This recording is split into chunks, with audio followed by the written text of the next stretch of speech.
When a drifting cowboy returns to his hometown after 7 years, a woman's shocking revelation about their son forces him to choose between the freedom he's always known and the family he never knew he had. The rusted gate screams against its hinges as Jake Morrison pushes it open, the sound cutting through the Wyoming morning like a blade through silk. 7 years. 7 years since he last set foot on the Double R Ranch, and the metal tastes the same in his mouth. Bitter with regret and sweet with memory. His horse snorts, sensing the tension in Jake's grip on the reins. The animal's hooves crunch on gravel that hasn't been maintained since he left. Weeds push through the stones like accusations, and the fence posts lean at angles that speak of neglect and abandonment. Then he sees her. Elena Vasquez stands on the porch of the main house, her dark hair catching the early light. She's older now, lines around her eyes that weren't there when he was 23, and stupid enough to think the world owed him adventure. Her hands rest on the shoulders of a boy, maybe 6, maybe 7, whose sandy hair catches the same light. The boy looks up at Jake with eyes the color of storm clouds. Jake's own eyes, staring back at him across the years he's been running. Elena's voice carries across the yard, steady as bedrock. His name is Samuel. He has your stubborn streak, too. Jake's world tilts sideways. The reins slip through his fingers as he dismounts, his boots hitting the ground with the finality of a judge's gavel. The boy, Samuel, steps closer to his mother, but his gaze never leaves Jake's face. 7 years, Elena says, not moving from the porch. 7 years and you come back now. Jake removes his hat, running weathered fingers through hair that's gone gray at the temples. I didn't know. You didn't stay long enough to know. The accusation hangs in the air between them like smoke from a dying fire. Jake studies the boy's face, seeing his own features reflected in miniature, the square jaw, the way Samuel's left eyebrow quirks higher than the right when he's thinking. Why now? Jake asks. Why tell me now? Elena's laugh holds no humor. Because he's been asking about his father. Because the bank's coming next week to foreclose on this place. Because sometimes a woman runs out of choices. Jake's chest tightens. The Double R was Elena's grandfather's ranch, passed down through 3 generations of Vasquez men who knew how to work the land and love it in return. The idea of strangers owning this place feels like sacrilege. How much do you owe? More than you've got in your saddlebags, cowboy. Samuel speaks for the first time, his voice high and clear. Mama says you're a drifter. Says drifters don't stay nowhere long. Jake kneels in the dust, bringing himself to the boy's eye level.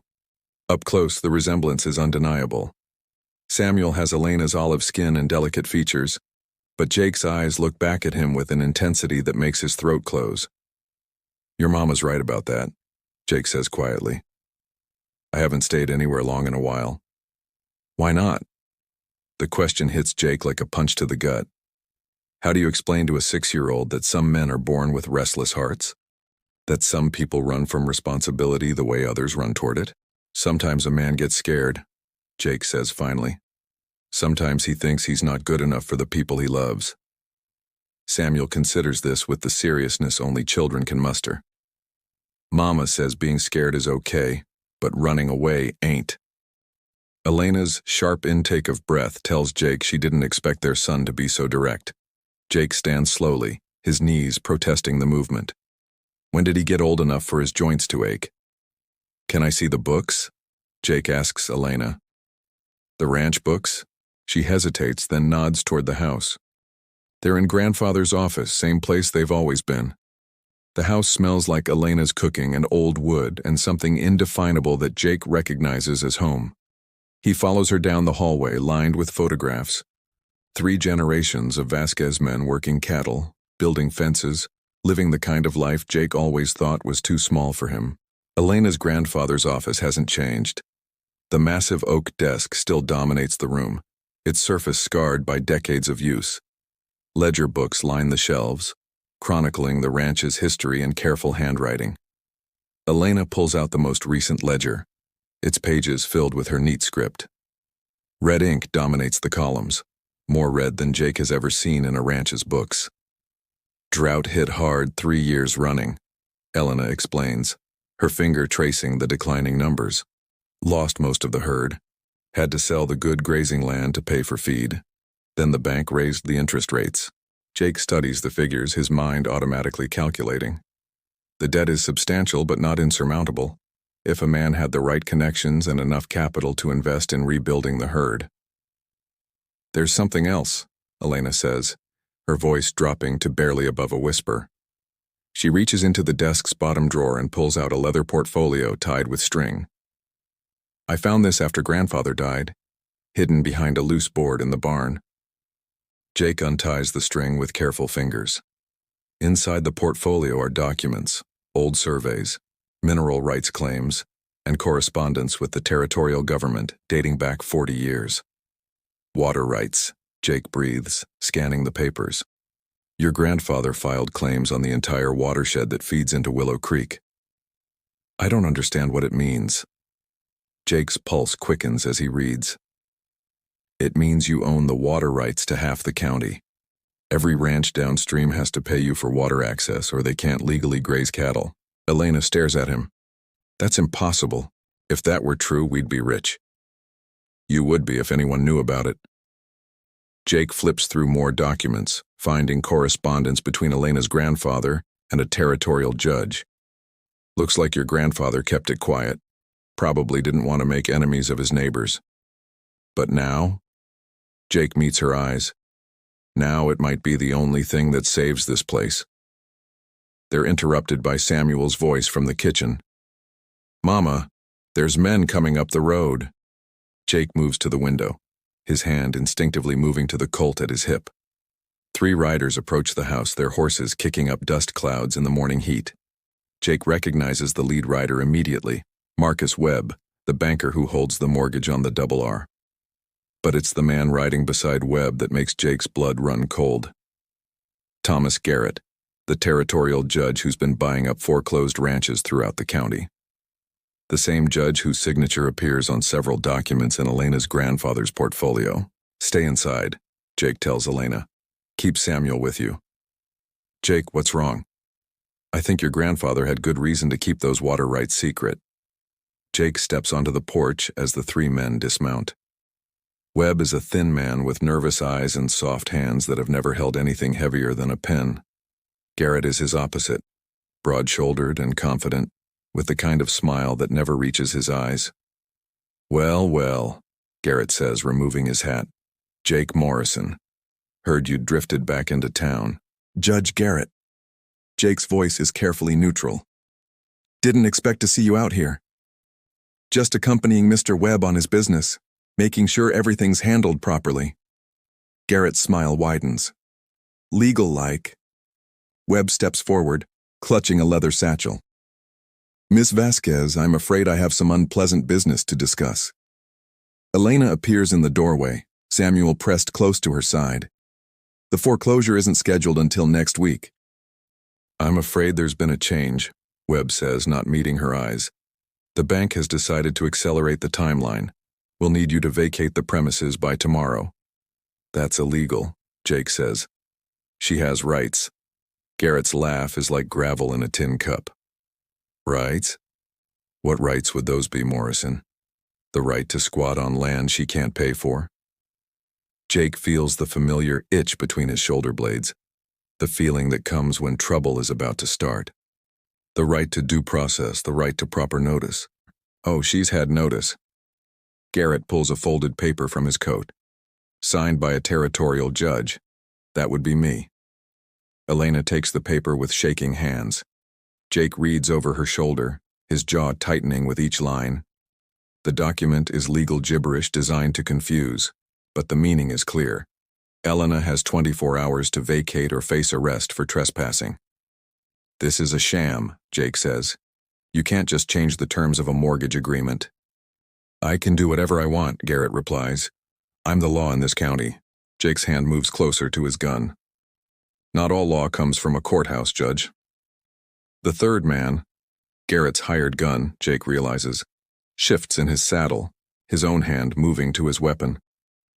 The tension in the yard ratchets up like a spring being wound too tight. Now, Garrett says, raising his hands in mock surrender. No need for unpleasantness. Miss Vasquez, you're a reasonable woman. Surely we can work something out.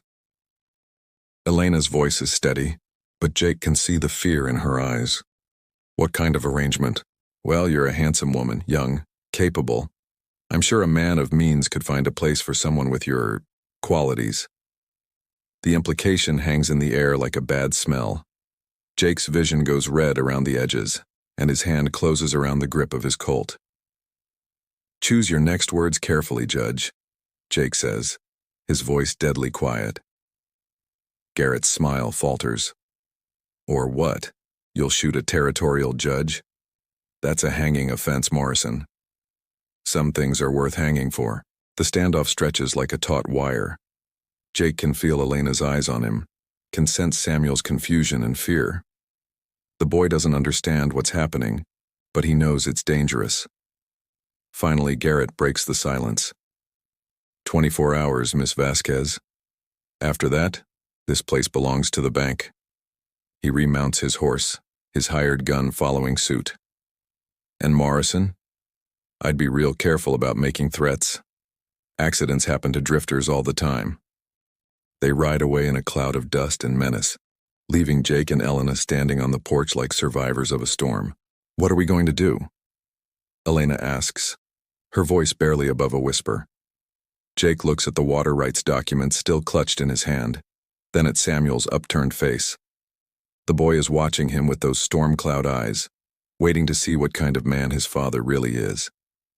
We're going to fight, Jake says. That evening, after Samuel has been put to bed, Jake and Elena sit at the kitchen table surrounded by documents and ledger books. The oil lamp casts dancing shadows on the walls, and the house creaks around them like an old ship in a gentle swell. Tell me about the night I left, Jake says suddenly. Elena's hand still on the paper she's sorting. Why? Because I need to understand. I need to know what I walked away from. Elena is quiet for so long that Jake thinks she won't answer. When she finally speaks, her voice is soft with memory. You'd been talking about California for weeks. Said there were opportunities out there for a man willing to work. Said this place was too small, too quiet. She looks up at him, her dark eyes reflecting the lamplight. I knew you were leaving. I could see it in the way you looked at the horizon. Did you know you were pregnant? I suspected, but I wasn't sure, and She trails off, shaking her head. I was afraid if I told you, you'd stay for the wrong reasons. I wanted you to stay because you loved me, not because you felt trapped. Jake reaches across the table, covering her hand with his. Her skin is warm and familiar, calloused from years of ranch work. I did love you, he says. I was just too young and stupid to know what that meant. And now? What does it mean now? Before Jake can answer, a sound from outside makes them both freeze. Hoofbeats. Multiple horses moving fast. Jake blows out the lamp and moves to the window. In the moonlight, he can see riders surrounding the house, at least 6 men, maybe more.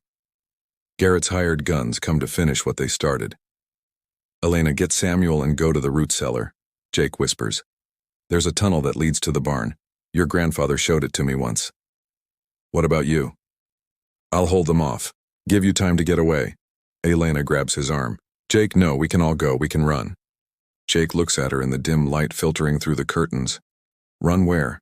They'll just follow us. And even if we get away, what kind of life is that for Samuel? Always looking over our shoulders, never having a home? At least we'd be alive. Would we? Or would we just be existing? A voice calls out from the yard, Garrett's voice amplified by the night air. Morrison, we know you're in there. Come out and we'll make this quick. Jake checks his Colt, counting the bullets. 6 shots. Not nearly enough for the men outside, but maybe enough to buy Elena and Samuel the time they need. There's something else, Elena says urgently. In the tunnel. Grandfather hid more than just documents down there. What do you mean? Gold. Spanish gold from the old days. Enough to pay off the ranch and start over somewhere else.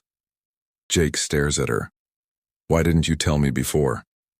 Because I hoped we wouldn't need it. Because once we take it, we can never come back here.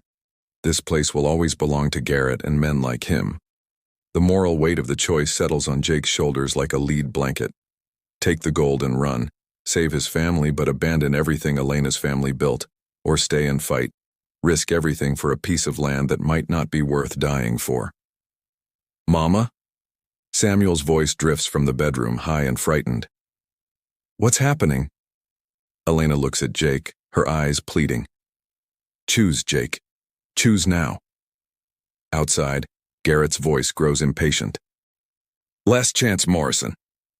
Jake holsters his gun and takes Elena's hand. Show me the tunnel. They move quickly through the house, gathering Samuel and a few essential supplies. Elena leads them to a hidden door behind the pantry, revealing a narrow staircase that descends into darkness. The tunnel is older than the house, carved from living rock by Elena's great-grandfather during the Apache Wars. It stretches for nearly 100 yards, emerging in the barn where Jake's horse waits. Halfway through the tunnel, Elena stops at a natural alcove in the rock wall. She reaches into a crevice and pulls out a leather pouch that clinks with the weight of precious metal. Grandfather's emergency fund, she explains. He always said it was for when the family needed a new start. Jake hefts the pouch, feeling the weight of their future in his hands. Enough gold to buy land somewhere else, to build a new life away from Garrett's reach. All they have to do is keep running. Behind them, the sound of splintering wood echoes through the tunnel, Garrett's men breaking down the front door. They reach the barn as shouts erupt from the house. Jake quickly saddles Elena's horse while she lifts Samuel onto the animal's back. The boy is wide-eyed with fear but trying to be brave. Where are we going, Mama? Samuel asks. Elena looks at Jake, the question in her eyes. Where are they going? What kind of life are they choosing? Jake stares at the water rights documents in his hand, then at the gold in Elena's pouch. Two paths stretch before them, one leading to safety and exile, the other to an uncertain fight for home and justice. Jake, Elena whispers urgently. They're coming. Through the barn's open door, Jake can see torches moving in their direction. Garrett's men have discovered the tunnel. Jake makes his choice. He hands the gold back to Elena and pulls out his Colt. Take Samuel and ride for town. Find the federal marshal. His name is Davidson. Tell him about the water rights and Garrett's illegal foreclosure. What are you doing? What I should have done 7 years ago. I'm staying to fight for what's mine. Elena's eyes fill with tears. Jake, you'll be killed. Maybe. But Samuel will grow up knowing his father didn't run when it mattered. Jake kisses her quickly, tasting salt and sorrow and the promise of what might have been. Then he slaps her horse's rump, sending Elena and Samuel galloping into the night. The first of Garrett's men reaches the barn as Jake takes position behind a hay bale. The man's torch illuminates his face, young, probably not much older than Jake was when he first left this place. Don't do this, son, Jake calls out. This isn't your fight. Judge says you're a killer, the young man replies, his voice shaking. Says you murdered folks in California. Jake almost laughs. Even now, Garrett is spinning lies to justify his actions. Judge says a lot of things. Most of them aren't true. Then why are you running? I'm not running anymore. The gunfight that follows is brief but vicious. Jake's first shot takes down the young gunman, a clean wound to the shoulder that puts him out of the fight without killing him. The second shot shatters the torch, plunging the barn into darkness. Garrett's remaining men spread out trying to surround the barn. Jake moves through the shadows like a ghost, using his knowledge of the building's layout to stay ahead of them. But there are too many, and eventually, they corner him in the hayloft. Give it up, Morrison, Garrett's voice echoes from below. You're outnumbered. Jake checks his ammunition. 2 bullets left. Not enough to fight his way out, but maybe enough to send a message. I've got something you want, Garrett, Jake calls back. The water rights documents, you want them, come and get them. A long silence follows. Jake can almost hear Garrett's mind working, weighing the risks and rewards. What do you want?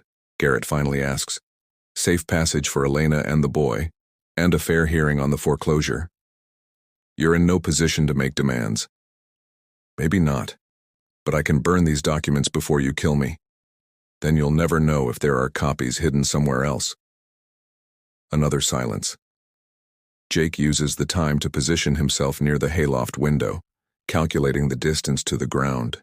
It's a long drop but survivable if he lands right. All right, Morrison, you win. Throw down the documents and we'll let you walk away. Jake almost believes him.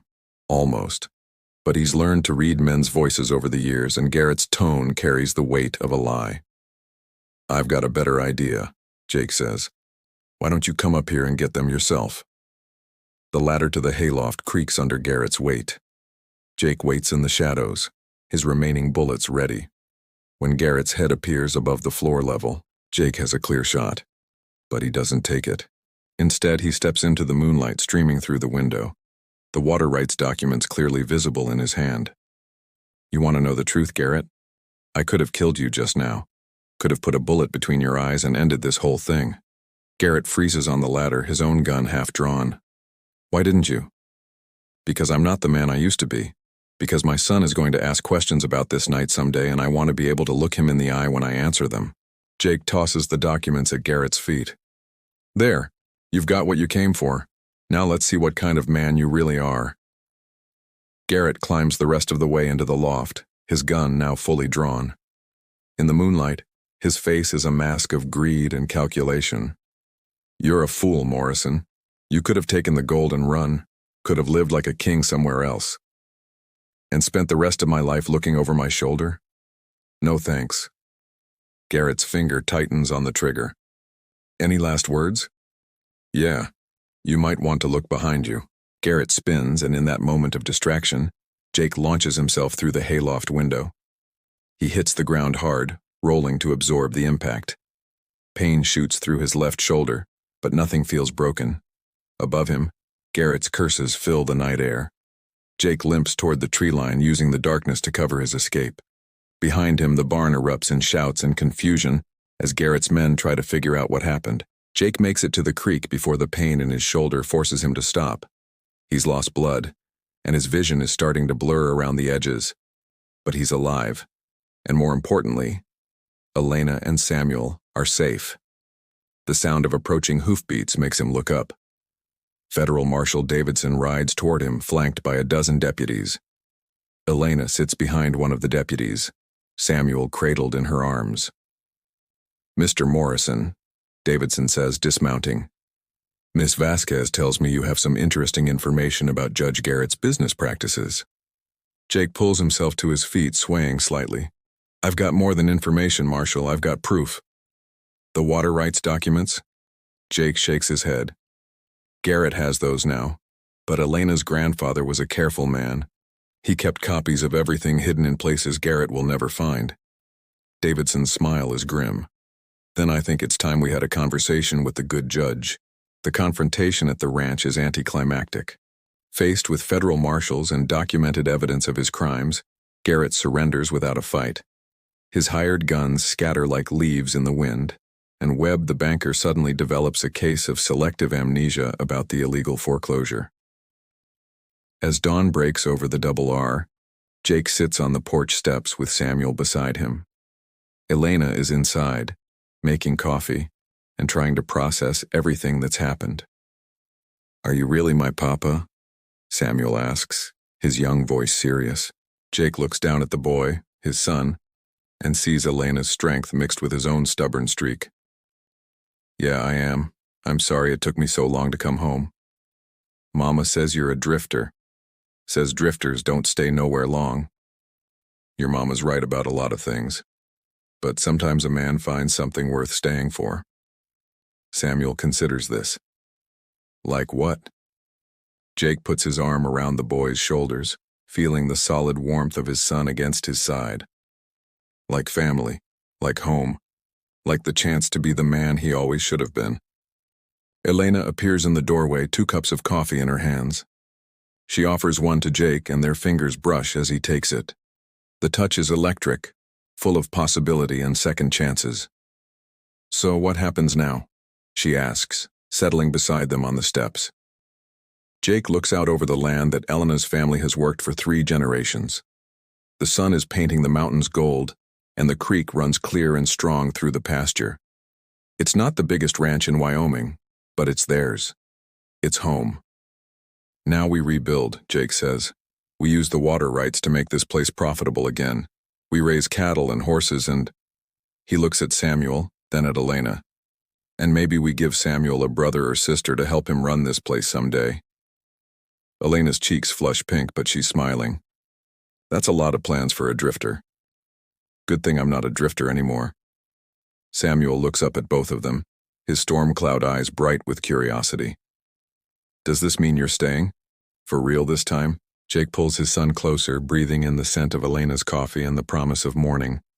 Somewhere in the distance, cattle are lowing, and the sound carries the weight of generations who've worked this land and loved it.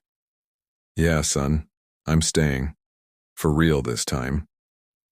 The gate that screamed when Jake opened it yesterday swings silently now, its hinges oiled and its purpose clear. It's not a barrier anymore. It's a welcome home. As the sun climbs higher, painting the Wyoming sky in shades of hope and possibility, Jake Morrison finally understands what he's been searching for all these years. It wasn't adventure or fortune or the freedom of the open road. It was this moment, this place, this family. It was the courage to stop running and start building something that would last. The lonesome rider has come home at last. If this tale of redemption and second chances touched your heart, please hit that subscribe button and ring the notification bell. Your support helps us bring you more incredible stories of love, courage, and the untamed American frontier. Coming up next week, The Preacher's Daughter and the Outlaw's Gold. When a minister's daughter discovers a map to hidden treasure, she must choose between her father's teachings and the dangerous outlaw who holds the key to her family's salvation. You won't want to miss this thrilling story of faith, temptation, and the price of doing what's right. Until then, remember that it's never too late to come home, and sometimes the greatest adventures begin when we stop running and start fighting for what matters most.